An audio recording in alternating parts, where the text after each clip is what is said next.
बहन जी ने मुझे आशीर्वाद दिया और मुझे फील्ड में उतारा और मैंने उसको दिखाया भी कि मेरे निकलने के बाद एक चर्चा शुरू हो गई थी। जो उपयोगिता उनको लगी मेरी, उनको लगा कि नहीं बुलाने से काम है तो उन्होंने नहीं बुलाया। ये तो फैसला बहन जी का, इसमें तो मैं नहीं कुछ कह सकता। तब आपने ये कहा कि मायावती की जो पार्टी है वो लुटेरों की पार्टी है, पैसा लेके टिकट देते हैं ये लोग। मैं पार्टी के ऊपर बोझ नहीं हूँ, मैं पार्टी का एसेट हूँ, पार्टी की लायबिलिटी नहीं हूँ। तो एसेट को संभाल के रखना चाहिए, ये काम तो पार्टी को करना पड़ेगा। गुरूर तकब्बुर के अंदर थे, अखिलेश जी को घमंड था, सरकार बन रही थी और जब नतीजे आए तो नतीजे सामने आ गए और उस वक्त भी मेरी बात मानी होती तो सरकार बनती।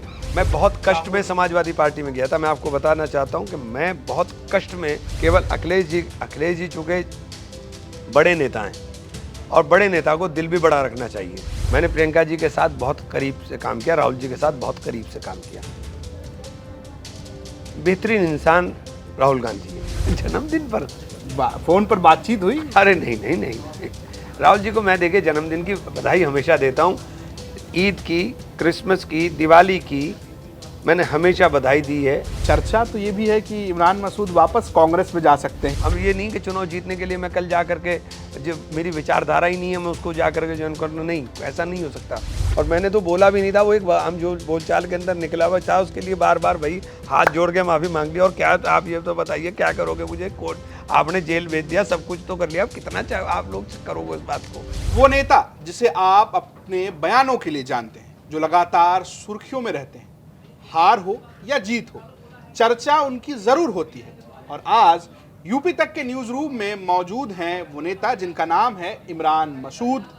इमरान मसूद जी, आपका बहुत बहुत स्वागत है। परिचय में एक और बात जोड़ देता हूं मैं, बसपा के पश्चिमी यूपी के संयोजक हैं, कभी सपा में रहे, कभी कांग्रेस में रहे, आजकल बसपा की राजनीति कर रहे हैं। और चर्चाएं, जो हम बात करें ना कि चर्चा में हमेशा रहते हैं, चर्चा बहुत कुछ है, इसलिए आज हम इनसे उन सारे जो जितनी चर्चाएं हैं उस पर एक तरीके से पर्दा उठाने की काम करेंगे और बातचीत करेंगे इमरान मसूद जी से।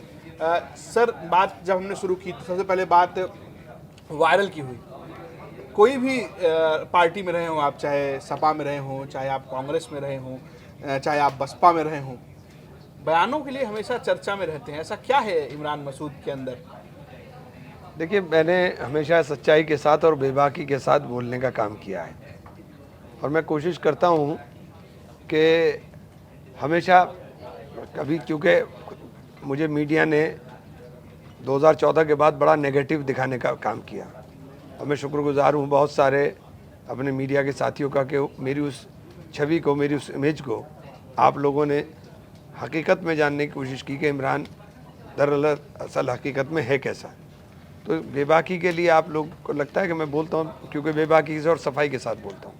बयानों की हम बात कर रहे हैं, आपने कहा कि आपको मीडिया ने दिखाया, आपको किसी बयान को लेकर ऐसा रिग्रेट रहा हो कि नहीं, गलत हो गया, जो मैंने बोला वो गलत हो गया? नहीं, देखिए, आम बोलचाल में बहुत सारी बातें कभी कभी गलत निकलती हैं और एक जिस बात को लेकर के मुझे पूरी जगह प्रचारित किया गया और मेरी छवि को ही बिगाड़ दिया गया, वो एक आम बोलचाल की भाषा थी। लेकिन मैंने कोई बयान दिया हो, ऐसा मैंने कोई बयान आज तक दिया नहीं जिसके ऊपर मुझे रिग्रेट हो, क्योंकि मैंने समाज में हमेशा जोड़ने की बात की, कभी तोड़ने की बात की ही नहीं। अच्छा, बयानों की बात छोड़ते हैं, हम आते हैं उस सवाल पर। आजकल आप बहन जी मायावती की पार्टी में हैं। एक मीटिंग हुई लखनऊ में, सभी लोग गए, सतीश चंद्र मिश्रा, आकाश आनंद, तमाम कोऑर्डिनेटर, जिला के अधिकारी, बहुत सारे लोग पहुंचे। जिन इमरान मसूद को ट्वीट करके जिम्मेदारी दी थी मायावती ने कि जाइए अब आप मुसलमानों को जोड़िए, पश्चिम यूपी का प्रभार, साथ में उत्तराखंड के भी संयोजक, उनको नहीं बुलाया गया। देखिए, मैंने अपनी तरफ से जहाँ भी रहा हूँ, मैंने ईमानदारी के साथ काम किया है। मैंने कभी, जब मुझे काम मिला है उस काम के अंदर मैंने अपना जी जान 100% देने की कोशिश करता हूँ। बहन जी ने मुझे आशीर्वाद दिया और मुझे फील्ड में उतारा और मैंने उसको दिखाया भी कि मेरे निकलने के बाद एक चर्चा शुरू हो गई थी और पूरे पश्चिम के अंदर और उत्तराखंड के अंदर हम लोगों ने हर जगह सम्मेलन किए और मैंने हर जगह जाकर बात रखी और एक चर्चा शुरू कर दी। चूँकि जैसे जैसे चर्चा होगी वैसे ही आगे राजनीति के अंदर काम चलता है। उसके बाद इलेक्शन आने थे, उससे पहले ही पता नहीं पार्टी में क्या हुआ, मेरी बहन जी ने कहा कि अभी आप रुक जाइए, चूँकि बहन जी के, जब मैं पार्टी में हूँ, बसपा में हूँ, तो बहन जी का जो आदेश होगा वो मानूंगा। हमने कहा ठीक है बहन जी, आपने कहा तुम जाओ सहारनपुर लोकसभा देखो, हम सहारनपुर लोकसभा में लग गए। अभी बहन जी की जो उपयोगिता उनको लगी मेरी, उनको लगा कि नहीं बुलाने से काम है तो उन्होंने नहीं बुलाया। ये तो फैसला बहन जी का, इसमें तो मैं नहीं कुछ कह सकता। तो आपको जानकारी थी मीटिंग हो रही है? हाँ हाँ, जानकारी थी, क्यों नहीं जानकारी थी। तो आपको बुलाया नहीं गया? नहीं, मुझे कोई इनविटेशन नहीं आया, लेकिन ऐसा पहले भी हुआ है कि सब मीटिंग्स के अंदर नहीं जाना हुआ। ऐसा नहीं कि ये पहली बार हुआ। तो हो सकता है कि इस मीटिंग में मेरी कोई उपयोगिता ना हो, इसलिए बहन जी ने ना बुलाया हो। तो आपके दो बयान बहुत चर्चा में रहे। एक तो आपने कहा यूपी तक से ही बातचीत में कहा कि मैं तो सीटी बजाऊंगा, मायावती कहेंगी तो मेरा काम है, बहन जी कहेंगी तो मैं ट्रैफिक पर सीटी बजा के ट्रैफिक रोक दूंगा, ये आपने कहा। लेकिन उससे पहले 1 साल पहले जब आप कांग्रेस में थे, सपा में भी नहीं थे, तब भी इंडिया टुडे से बातचीत में एक आपने और बयान दिया था। जब आपसे पूछा गया कि आपका परिवार जो है वो सपा में रहा, कांग्रेस में रहा, रालोद में रहा, बसपा में नहीं रहा, तब आपने ये कहा कि मायावती की जो पार्टी है वो लुटेरों की पार्टी है, पैसा लेके टिकट देते हैं ये लोग। तो अब क्या बदल गया है, अब मानते हैं आप ये बात? देखिए, बहुत सारी चीज़ें ऐसी हैं जिन्हें पर्दे में ही रहने दें तो बेहतर है। लेकिन मैंने बसपा में, अब जब तक मैं बसपा में हूँ और जब बसपा में काम करूँगा तो बहन जी का जो आदेश होगा वही मानूंगा। लेकिन जब तक है आप? हाँ, तो जब तक मैं बसपा में हूँ तब तक तो मानूंगा ना वही आदेश। और पार्टी के अंदर आप हो तो जिस पार्टी के अंदर हो उस पार्टी को पूरा मानना चाहिए। मैं ये नहीं कर सकता कि साथ आपके रहूं और काम किसी और का करूं। नहीं, इमरान जहां है वहीं रहेगा और वहीं काम करेगा और ईमानदारी के साथ 100% करेगा। समाजवादी पार्टी ने मुझे टिकट नहीं दिया, मुझे चुनाव नहीं लड़ाया, लेकिन मैंने ईमानदारी के साथ चुनाव लड़ाया और ईमानदारी के साथ चुनाव लड़ा करके उनके एमएलए जिताए। और वो एमएलए जिनको मैंने जिताया उनको ये गलतफहमी हो गई कि वो अपने बलबूते जीत गए या वो समाजवादी पार्टी का बहुत बड़ा आधार था।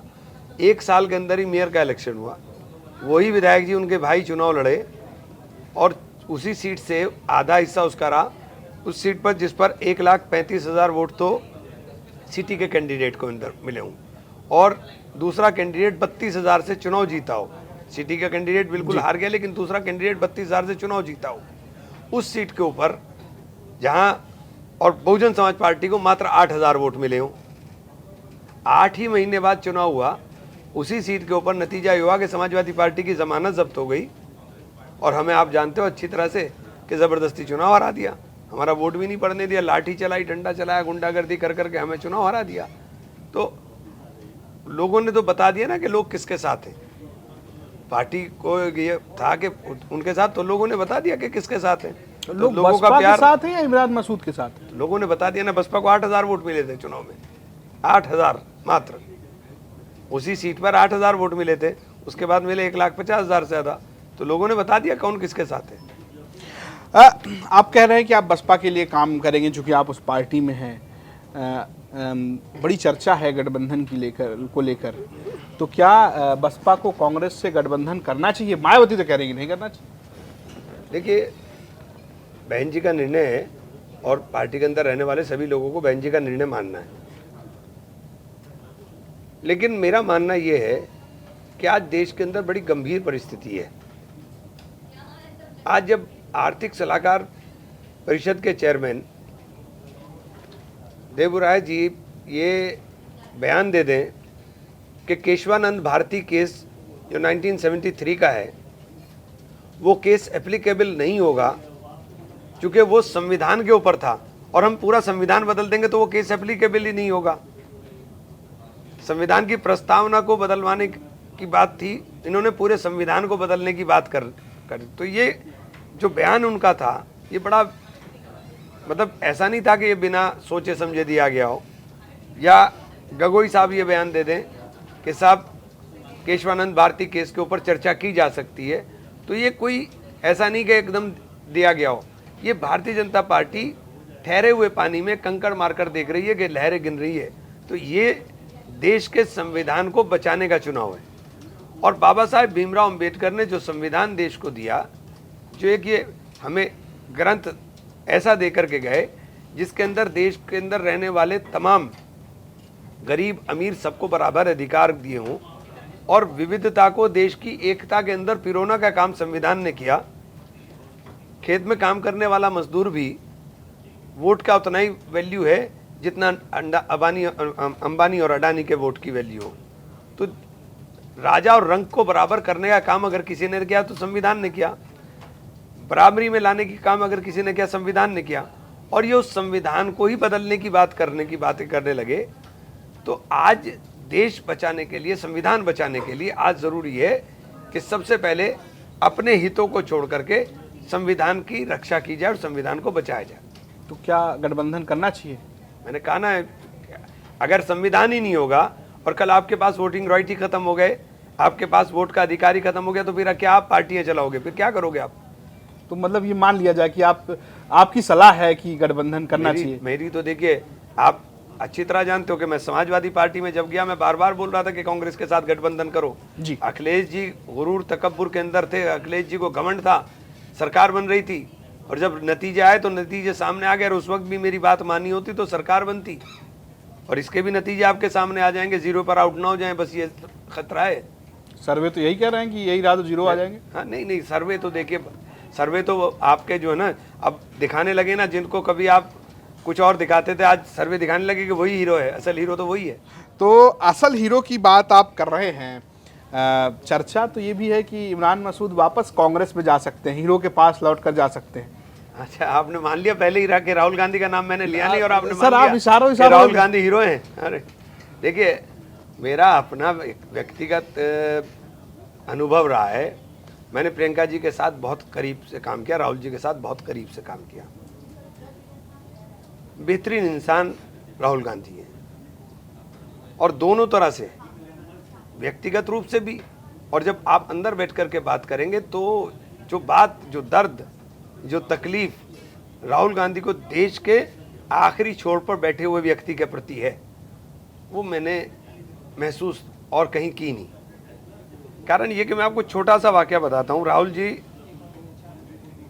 सहारनपुर वुड कार्विंग का काम में मेरे से पूछने लगे, तो कहने लगे मुझे आप लेकर चल सकते हो? मैंने कहा चलिए साहब। हम एक कारखाने में ले गए, और उन्होंने कारखाने में बैठ कर के एक एक आदमी के साथ चर्चा की, और ऐसे बात की, और ये कहा कि अगर कभी मुझे मौका मिला तो मैं इस इंडस्ट्री के लिए, फिर उन्होंने कुछ जगहों के वो दिखाए कि यहाँ इतना बनता है, आप लोग बहुत सस्ता बना रहे हो, आप लोग कर रहे हो, तो वो आखिरी आदमी के दर्द को महसूस कर रहे थे, और ये कहा था कि अगर कभी मौका मिला तो हम इस इंडस्ट्री के लिए काम करेंगे। तो मैं राहुल जी के बारे में जो प्रचारित किया जाता था, वो राहुल जी बिल्कुल उसके उलट थे। आप जा रहे हैं कांग्रेस, सवाल तो मुख्य ये है कि क्या चर्चा बहुत है जमीन नहीं, पर, सहारनपुर में बड़ी चर्चा है कि नहीं, अभी जाने का मेरा कोई वो नहीं है। देखिए, मेरा एक ही मकसद है कि देश के अंदर परिवर्तन होना चाहिए, और सत्ता परिवर्तन के लिए जो आज मौजूदा सत्ता है, उस मौजूदा सत्ता से सबसे ज़्यादा खतरा देश के संविधान को है। चलिए, अच्छा, बड़ी चर्चा, आप कह रहे हैं मैं नहीं जा रहा हूँ, आपने राहुल गांधी की बात की, उनको अपना हीरो बताया। जन्मदिन पर क्या बातचीत हुई राहुल गांधी से? जन्मदिन पर फोन पर बातचीत हुई? अरे नहीं, राहुल जी को मैं देखिए जन्मदिन की बधाई हमेशा देता हूँ। ईद की, क्रिसमस की, दिवाली की मैंने हमेशा बधाई दी है, नए साल की तो मैं हमेशा बधाई देता हूँ। तो ये कोई ऐसा नहीं है कि कोई नया बार किया हो, हमेशा देता हूँ। आज अभी भी तो मैडम को भी और उनको भी, दोनों को। तो क्या कुछ बातचीत हुई, कुछ फोन पे बातचीत हुई, कुछ कहा उन्होंने आपसे? नहीं, ऐसा कुछ नहीं है ना, बातचीत नहीं है, इतना ऐसा कुछ हुआ। लेकिन इसमें देखिए कोई दो राय नहीं, राहुल गांधी और प्रियंका गांधी दोनों लोग। तो मैं यही पूछ लेता हूँ कि जैसे रिश्ते 2014 के समय आप समाजवादी पार्टी में आने से पहले थे, मैं बहुत कष्ट में समाजवादी पार्टी में गया था। मैं आपको बताना चाहता हूँ कि मैं बहुत कष्ट में, क्योंकि मैं किसी सूरत भी छोड़ना नहीं चाहता था, और मेरे लोगों का दबाव सहारनपुर में इतना ज़्यादा था कि उन्होंने मेरा जीना हराम कर दिया था। सही बात तो ये है, ईमानदारी की तो यही है। मैं उनको कभी ना छोड़ना चाहता था और ना छोड़ भी नहीं पाया उनको। मैं पार्टी में काम कहीं भी करूँ, कभी उनकी बुराई नहीं करूँगा, कभी भी नहीं। तो क्या हुआ, क्या वजह थी, इतना दबाव क्यों हुआ? क्या आपको नहीं लग रहा कि कांग्रेस उत्तर प्रदेश में खत्म हो चुकी है और इस वजह से आपको बदलना पड़ा? नहीं, लोग तो आरोप ही लगाते हैं कि चूंकि चुनाव लगातार हार रहे थे इमरान मसूद, इसलिए चले गए समाजवादी पार्टी में। इसका बहुत बड़ा कारण है। देखिए, हम लोग राजनीति के अंदर हैं, तो हमारी भी कुछ राजनीतिक महत्वाकांक्षाएं हैं उसमें, और हम लोग चाहते हैं कि चुनाव जीतें। हम चुनाव जीतना भी चाहते हैं कि चुनाव जीतें, लेकिन चुनाव जीतें अपनी आइडियोलॉजी के साथ। हम चुनाव वैचारिक उसके ऊपर जीतें। हम ये नहीं कि चुनाव जीतने के लिए मैं कल जा करके जो मेरी विचारधारा ही नहीं है मैं उसको जा करके ज्वाइन कर लूँ, नहीं, ऐसा नहीं हो सकता। हमने समाजवादी पार्टी ज्वाइन में रहे, हम कांग्रेस में रहे, मेरा शुरू से आइडियल महात्मा गांधी है, मेरे आइडियल बाबा साहेब भीमराव अम्बेडकर हैं। अम्बेडकर जी को मैं मानता हूँ, शुरू से मानता हूँ, महात्मा गांधी को शुरू से मानता हूँ। पंडित जवाहरलाल नेहरू अगर इस देश को इंडस्ट्रियलाइजेशन की तरफ ना लेके जाते, पंडित जवाहरलाल नेहरू इस देश के अंदर हरित क्रांति ना लाते, पंडित जवाहरलाल नेहरू इस देश के अंदर वाइट क्रांति ना लाते, तो ये देश कहाँ होता। हम लोग एक एक दाना काला अनाज हम अमेरिका से आयात करते थे जब हम उन्हें खाना मिलता था। हमारे पास था क्या? कपड़ा हमारे पास नहीं था, खाना हमारे पास नहीं था, रोटी हमारे पास नहीं थी, रोड इंफ्रास्ट्रक्चर हमारे पास नहीं था, हमारे पास था क्या? ये दिन तो सब हमारे जो काम किया है, काम तो जिन्होंने किया है, आज उनके काम को नकारने की बात होती है देश में कि उन्होंने कुछ नहीं किया। ये चंद्रयान पहुंच गया, चंद्रयान का सपना किसने देखा था? चंद्रयान का सपना आज के प्रधानमंत्री जी ने थोड़ा ही ना देखा था। चंद्रमा पे पहुंचने का सपना तो बहुत पहले देखा गया था, इसरो की स्थापना तो बहुत पहले हो गई थी। तो ऐसा इतने सारे काम के बावजूद भी ऐसी क्या कमी रही कि कांग्रेस से चुनाव नहीं जीत पाए कभी इमरान मसूद? या तो निर्दलीय जीते, फिर समाजवादी पार्टी के में चले गए, कभी कांग्रेस से जीत नहीं पाए। देखिए, कांग्रेस की साथ बदकिस्मती ये रही कि उत्तर प्रदेश में कांग्रेस को, मतलब कांग्रेस के जो आधार वोट थे वो 3 थे, मैं नाम नहीं लूँगा, लेकिन 3 मेन वोट थे और वो तीनों चले गए और तीनों अब इंतजार में कि पहले कौन आए। तो मैं जिस दिन पहले एक ने आकर के झंडा थाम लिया तो फिर ये 2 आराम से आ जाएंगे। तो कब थाम रहा है एक ये जो झंडा, कब थामने वाला है कांग्रेस का? अभी देखिए, तो समय बताएगा क्या होगा। मतलब समय में है, अभी ये समय बताए, देखो अभी ये समय बताएगा, बहुत जल्दबाजी होगी और ऐसा कुछ भी नहीं है, क्योंकि मैं पार्टी के प्रति प्रतिबद्ध हूँ और अभी तो मैं बहन जी के साथ हूँ, तो बहन जी की बात ही मानूंगा और बहन जी के अनुसार ही काम करूँगा। मैंने पहले भी कहा था कि वो कहेंगी कि चौराहे पे खड़े होकर सीटी बजाओ, मैं सीटी बजाने लगूंगा। जब तक मैं पार्टी में हूँ, जब तक नीला झंडा थामे हूँ, तब तक तो ऐसा ही करूँगा। पर जब तक हाँ, तो संभाल के। तो देखिए, एक बात सुनिए, बात साहब, जो लोग, कुछ लोग होते हैं, अलग अलग तरह के लोग होते हैं। कुछ लोग ऐसे होते हैं जो पार्टी के ऊपर बोझ होते हैं, उन्हें पार्टी के लेकर के पार्टी उन्हें देती है, पार्टी के उस पर वो खड़े चलते हैं और पार्टी के उसमें। मैं पार्टी के ऊपर बोझ नहीं हूँ, मैं पार्टी का एसेट हूँ, पार्टी की लायबिलिटी नहीं हूँ। मैं किसी की भी लायबिलिटी नहीं बनना चाहता। मेरे साथ मोहब्बत करने वाले लोग मेरे साथ हैं और वो मेरे साथ चलते हैं और मेरा ट्रैक रिकॉर्ड उठा करके देखिए, जहाँ जहाँ रहा वो वोट मेरा उसी तरह से ट्रांसफ़र होता चला गया, ओवरनाइट ट्रांसफ़र होता चला गया। आप पिछले 10-12-13 साल का रिकॉर्ड निकाल लीजिए, मेरा ओवरनाइट ट्रांसफ़र होता चला गया। तो मैं एसेट हूँ, तो एसेट को संभाल के रखना चाहिए। ये काम तो पार्टी को करना पड़ेगा। ये नहीं होगा कि पार्टी मेरा दोहन करे और बाकी कुछ ना, ऐसा नहीं होगा। देखिए, तो दोहन की आप बात कर रहे हैं, आप बसपा की बात कर रहे हैं, 2 सवाल मैं आपसे ज़रूर लूँगा। एक तो बसपा को लेकर आपके ही प्रभाव क्षेत्र सहारनपुर से एक चुनौती हैं चंद्रशेखर आज़ाद समाज पार्टी के जो मुखिया हैं भीम आर्मी, क्या सोचते हैं आप उनके बारे में? वो चंद्रशेखर, देखिए अभी चंद्रशेखर अगर ये सोचें कि वो बहन जी के बराबर हो गए तो ये मैं समझता हूँ कि बहुत बेमानी है। लेकिन वो तो कह रहे हैं कि बहन जी के बराबर तो मैं नहीं, लेकिन आकाश आनंद को वो लेगेसी नहीं मिलेगी। उनकी जो लड़ाई है वो आकाश आनंद को लेकर की, वो जो वोट जो सत्ता ट्रांसफर है, जो विरासत है, वो आकाश जी ने कभी ऐसा, मुझे तो लगता नहीं कोई ऐसी बात। तो अभी तो उनसे पूछा गया तो उन्होंने कहा कि कौन भीम आर्मी, कौन, वो पता नहीं है सब। अब मुझे ऐसा लगता नहीं। देखिए, अभी चूंकि चंद्रशेखर निश्चित रूप से जुझारू है, इसमें कोई दो राय नहीं, जुझारू है और एक पागलपन की हद तक वो लड़ाई लड़ने की काम करता है। उसे ये खौफ नहीं रहता कि मुकदमे लगेंगे, ये होगा वो होगा, वो लड़ता है। तो जुझारूपन तो उसके अंदर है, जुझारू है, उसमें कोई दो राय नहीं है। एक सवाल और इस पे ये है, आपने राहुल गांधी की बात की, आपने प्रियंका गांधी से अपने रिश्तों की बात की, तो जो रिश्ते तब थे, जो मैं कह रहा था कि जैसे रिश्ते तब थे, आज भी वैसे रिश्ते हैं, बने हुए हैं? क्या उतनी ही मोहब्बत बची हुई है? मैं देखिए, मुझे नहीं पता कि उधर कितनी बची हुई है, इधर तो पूरी है और वो रहेगी ज़िंदगी भर। मैं पार्टी में रहूं या ना रहूं, मैंने हमेशा कहा है, ये कोई मैं आज पहली बार नहीं कह रहा हूं, मैंने हमेशा कहा है कि वो बहुत अच्छे लोग हैं और मुझे बहुत कष्ट हुआ उनको पार्टी से वो उस वक्त निकलते हुए। अभी आपको बहुत ज़्यादा कष्ट हुआ, मतलब अंदर से कष्ट हुआ था। अभी क्या आपको लग रहा है कि जो एक दो इसमें दो सवाल ये हैं कि एक तो राहुल गांधी की इमेज को लेकर बहुत कुछ कहा गया, उनको बहुत सारे उपनाम से संबोधित किया गया, उनकी राजनीतिक छवि, और उसमें एक चीज़ और जोड़ी गई। आपको याद होगा कि जब आप उनके सभाओं में गए तो ये जोड़ा गया कि उनके साथ कौन बैठा है। इमरान मसूद बैठे हैं, जो एक नेता जो भी देश के प्रधानमंत्री हैं, उनको लेकर कैसी बयानबाजी करते देखिए हैं। प्रधानमंत्री जी को देखिए आपने राहुल जी के बारे में क्या क्या नहीं बोला, आपके लोग अनाप शनाप राहुल जी के बारे में क्या क्या नहीं बोले हैं।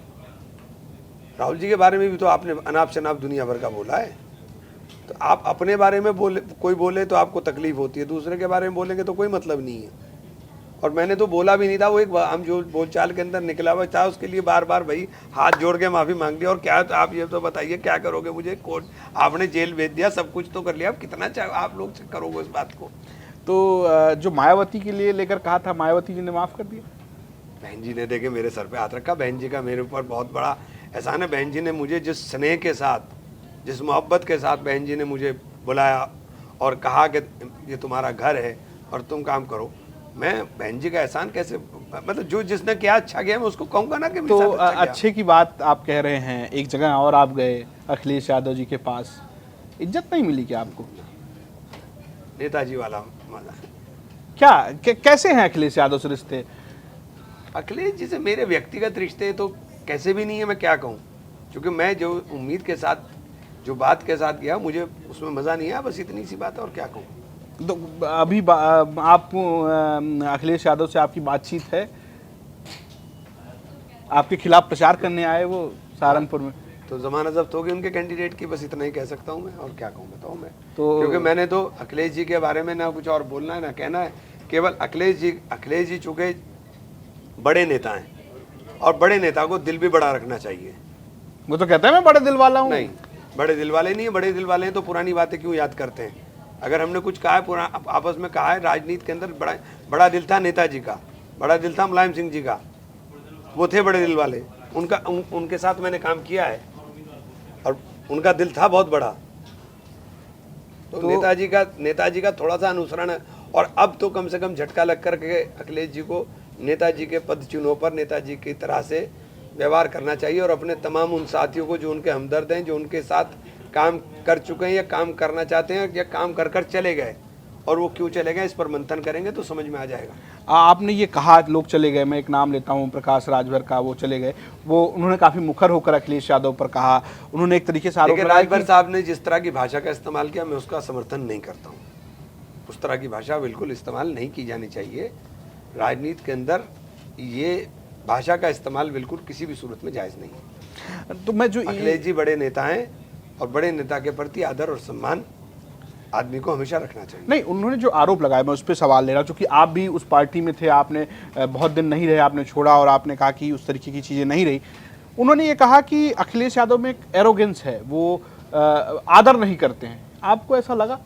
नहीं, ऐसा नहीं है। देखिए, मुझे ऐसा बिल्कुल नहीं लगा कि अखिलेश जी ने कोई हमसे बदतमीजी की हो या हमसे कोई इस तरह का व्यवहार किया हो, ऐसा बिल्कुल नहीं है, गलत बात है, ऐसा नहीं। चलिए, अच्छा, अखिलेश यादव से आगे बढ़ते हैं। अब आते हैं हम आपके चुनाव पर। सहारनपुर से चुनाव लड़ने की तैयारी है? निश्चित रूप से हम चुनाव लड़ेंगे इंशाल्लाह। देखिए, हमने पहले भी कहा कि आदमी राजनीति के अंदर है तो महत्वाकांक्षाएं कुछ ना कुछ होती हैं। सहारनपुर मेरा फील्ड है, सहारनपुर के लोगों के साथ मेरा जुड़ाव है, सहारनपुर के लोग मुझसे मोहब्बत करते हैं, तो सहारनपुर के अंदर नहीं चुनाव लड़ूंगा तो कहाँ चुनाव लड़ूंगा? मैं चुनाव लड़ूंगा। जीत जाएंगे?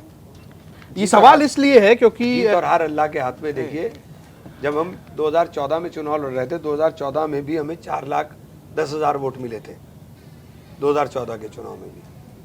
और अभी चुनाव किस परिस्थितियों का क्या होगा, किस तरह से चलेगा, तो चुनाव लड़ेंगे, चुनाव जीतेंगे। हार और जीत तो अल्लाह के हाथ में।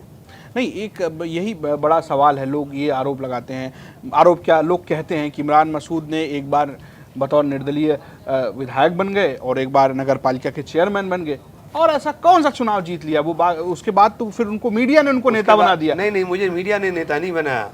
उसके बाद सारी पार्टियों का एकजुट हो जाना, सारी पार्टियों का टिकट वो डिसाइड करते हैं कि इमरान के खिलाफ किसको लड़ाना है, सब बैठ करके। मैं किसी पार्टी में, मैं समाजवादी में था तो बसपा उसमें शामिल थी, मैं कांग्रेस में था तो समाजवादी और बसपा उसमें शामिल थी। इन सब का एक ग्रुप हो बन करके सहारनपुर के अंदर लोकल लेवल पे, मैं बड़े नेताओं को नहीं कह रहा हूँ, लोकल, ये सारे लोगों का एक ग्रुप बन करके, अब उसमें कांग्रेस के लोग भी शामिल हैं, इनका एक ही मकसद रहता है कि इमरान मसूद को उठाओ। भाई तुम सारे इकट्ठे होकर के मुझे खिलाफ लड़ते हो तो फिर कहीं ना कहीं तो शिकस्त होगी, लेकिन आप मुझे ज़बरदस्ती करके भी बस किनारे पर हरा पाते हो। तो इस बार उम्मीद है जीतेंगे इंशाल्लाह। देखिए लोगों को समझ में आ रहा है, लोगों को दिखाई दे रहा है ना कि क्या सच्चाई है। अच्छा, सच्चाई की आप बात करें, आप बहुत मुखर बात करें, चूँकि मैंने सपा की बात तो कर दी, लेकिन मुझे एक सवाल याद आया। ये कहा गया कि आपसे वादा किया गया था टिकट का, ये तय बात है आपको टिकट का वादा किया गया था और आपको टिकट नहीं दिया गया समाजवादी पार्टी में? हाँ, मुझे अखिलेश जी ने कहा था, खुद, किसी और ने नहीं, खुद अखिलेश जी ने मुझसे वादा किया था। और जब टिकट काटा गया तब क्या कहा गया? तब तो मुलाकात ही नहीं हुई, बस काट दिया गया। हाँ। अच्छा, ये सब तो एक बात हो गया। एक आरोप जो कांग्रेस पर भी लगता है, सपा पर भी लगता है, आजकल बसपा पे भी लग रहा है, वही आरोप इमरान मसूद पर भी लगता है, वो है परिवारवाद का, कि एक ही परिवार जो है वो सहारनपुर को चलाना चाहता है और कोई ना आए राजनीति में। और अभी जो पंचायत के चुनाव हुए तो उसमें भी जो प्रत्याशी बसपा से आई वो किस तरीके से आई, उनके भी आपके पारिवारिक रिश्ते, तो क्या ये सच है कि इमरान मसूद ये चाहते हैं या पूरा परिवार ये चाहता है कि राजनीति परिवार के इर्द गिर्द रहे? नहीं, ऐसा कुछ नहीं। बताइए, बाकी लोगों को नहीं इलेक्शन लड़ाए, विधानसभा के अंदर मेरा भाई लड़ रहा था, मैं उसके खिलाफ भी चुनाव लड़ा रहा था। तो हम, ऐसा नहीं है, अगर मैं, क्योंकि मैं जहाँ रहता हूँ ईमानदारी के साथ रहता हूँ, मैं कभी बेईमाना नहीं कर सकता हूँ। मैं समाजवादी में था तो मैंने अपने भाई के खिलाफ भी चुनाव लड़ा दिया। चलते चलते एक आखिरी सवाल मैं आपसे ले लेता हूँ। जब आपसे पूछा गया, जब आप कांग्रेस में थे और आप समाजवादी पार्टी में जाने वाले थे, बहुत चर्चा थी, तो आपने कहा कि मैं भी कांग्रेस में हूँ। जब आप सपा में थे और बसपा में जाने वाले थे, इसकी चर्चा थी, तो आपसे पूछा गया तो कहा नहीं अभी तो मैं सपा में हूँ। जब यही स्थिति फिर से बन रही है, जब चर्चा ये है कि आप कांग्रेस में जा सकते हो और आप ये कह रहे हैं कि जब तक मैं बसपा में हूँ या मैं अभी बसपा में हूँ, मैं ये नहीं कह रहा कि आप कांग्रेस में जा रहे हैं, लेकिन मैं ये सवाल पूछ रहा हूँ कि अगर आपको जिम्मेदारी नहीं दी गई, जो आपने कहा कि इस एसेट का ख्याल नहीं रखा गया, तो क्या इमरान मसूद एक नया विकल्प चुनेंगे? देखिए, ख्याल रखने का सवाल नहीं है और ना मेरी जिम्मेदारी का सवाल है। आज सवाल इस बात का है कि जो डर करके पिंजरे में बैठा हुआ है लोग, या कोई खौफ के अंदर बोल नहीं पा रहा है, क्योंकि आज ज़रूरत अगर दिखाई, चूँकि पूरे देश में दिखाई दे रहा है कि कौन आदमी चल रहा है और कौन आदमी सड़क के ऊपर संघर्ष कर रहा है और किसको डर नहीं है, किसको खौफ नहीं है, तो नेतृत्व तो वही करेगा जिसके पास डर ख़त्म हो जाएगा, नेतृत्व तो वही करेगा। और संविधान को समाप्त करने की साजिशें जब चलने लगे, उन परिस्थितियों के अंदर जब देश का नौजवान अपने आप ठगा हुआ महसूस करने लगे और बेरोजगारी सारे रिकॉर्ड तोड़ने लगे, जिस समय नफरत के नाम के ऊपर नौजवानों को भड़काया इसलिए जाए कि वो रोजगार की बात ना कर ले, चारों तरफ भय का वातावरण पैदा किया जाए, उसमें जो बहादुर व्यक्ति होगा, जो डरा हुआ नहीं होगा, वो नेतृत्व करेगा। और वो बहादुर व्यक्ति और सड़क पर खुल करके बोलने वाला व्यक्ति मुझे पूरे देश में एक ही दिखाई दे रहा है। नाम लेंगे? हाँ, राहुल जी के अलावा कोई दिखाई नहीं दे रहा है, ईमानदारी के साथ नहीं दिखाई दे रहा है। तो ये जो बात इमरान मसूद ने कही है, बहुत कुछ आपको इस इंटरव्यू से समझ में आया होगा। उन्होंने कहा कि जो व्यक्ति डरा हुआ नहीं है वही इस देश का नेतृत्व करेगा और उनका नाम है राहुल गांधी। एक संदेश मायावती के लिए भी है कि मैं लाइबिलिटी नहीं एसेट हूँ और एसेट का आपको ख्याल रखना पड़ता है। यूपी तक से बातचीत के लिए इमरान मसूद जी आपका बहुत बहुत शुक्रिया। उम्मीद है कि आप लगातार आते रहेंगे। और एक रिक्वेस्ट जो चलते चलते आपको करना पड़ता है, टीवी में ऐसा नहीं करना पड़ता, डिजिटल में करना पड़ता है, आपको ये कहना पड़ेगा कि लाइक शेयर और सब्सक्राइब कीजिए। इसको लाइक शेयर और सब्सक्राइब जरूर कीजिए, मैं सभी साथियों से कहना चाहता हूँ। तो जितना ये दूर दूर तक जाएगा उतना बेहतर होगा। तो मैं सब लोगों का बहुत बहुत धन्यवाद, बहुत बहुत शुक्रिया। तो इमरान मसूद जी का शुक्रिया और आप लगातार यूपी तक देखते रहिए और यूपी तक को सब्सक्राइब कीजिए। Thank you.